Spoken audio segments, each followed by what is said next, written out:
तो वो एक पुण्य चीज होती है। गलत काम करते हैं तो आत्मा में गलानी होती है, भय होता है, शंका है, लज्जा आती है, तो वो पाप होता है।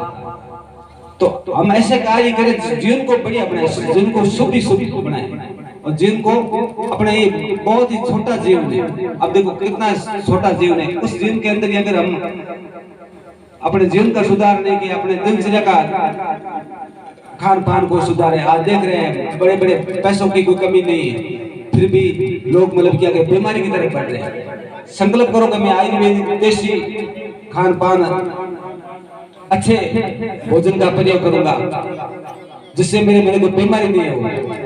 मैं तो चाहता हूँ, ये कहता हूँ कि अपने दवा क्या है, दवाई अंग्रेजी ये दवाई नहीं होती। दवाई जैसे अजवाइन है, हल्दी है, घर में गुड़ है, लहसुन है। अगर हार्ट की कोई तकलीफ रहती है, एक दो फड़ी की लहसुन की खा ले तो हार्ट की तकलीफ नहीं रहती। शाम को हल्दी दूध पिए तो दमा जुकाम नहीं होता। अजवाइन की हींग को प्रयोग करें, जिससे मतलब पेट में गैस नहीं बने।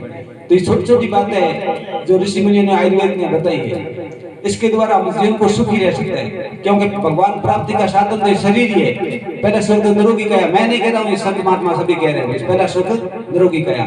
इस काया को निरोगी रखने के लिए मैं विशेष प्रयास करना पड़ेगा। ये अपने आप निरोग नहीं रह सकती। ये जैसे आयोजन उन्होंने किया है, इतना इन्होंने पुरुषार्थ किए, मेहनत की, तभी तो आयोजन हुआ है। तो हम भी इस शरीर को निरोग रखने के लिए इसका पुरुषार्थ करें, और फिर एक ही भक्ति परमात्मा की। एक छोटा सा बच्चा था, उसने एक लिखा बोर्ड पर, क्योंकि मैं टीचर रहा हूँ तो अध्यापक की बात बताऊंगा। तो उसने आगे एक मिंडी और लगा दी, 0 हो गया। आगे एक मिंडी और लगा दी, 100 हो गया।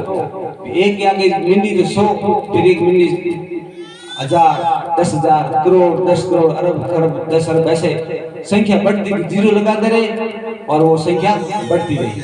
एक छोटा सा बच्चा ऐसा उठा और उसने आगे से एक मिटा दिया। एक मिटाते ही सभी क्या हो गया, 0 हो गया। एक मिटाते सभी 0 हो गया। तो वो एक क्या चीज है, वो एक ईश्वर है। ईश्वर एक ही है, वो हमारे जीवन में नहीं है तो हम 0 है, हमारा जीवन का कोई महत्व नहीं है। तो ईश्वर को हमेशा साक्षी बना करें। लोग डरते कि सीसीटीवी कैमरे लगे हुए, ध्यान से बोलो, ध्यान से बैठो। तो परमात्मा के कैमरे तो हमेशा लगे हुए हैं 24 घंटा। हम जो भी कर्म करते हैं, कहीं पर भी एकांत में भी करते हैं, भगवान हमारा वो हमारा कर्म बनता है। तो हम अपने कर्मों को सुधारें, कर्म को सुधारेंगे। हम बोलते हैं भारत माता की जय, देश के लिए भी हमें जरूर बोलना चाहिए। तो भारत माता ये जो जन्मभूमि अपनी है, इसकी रक्षा ऐसा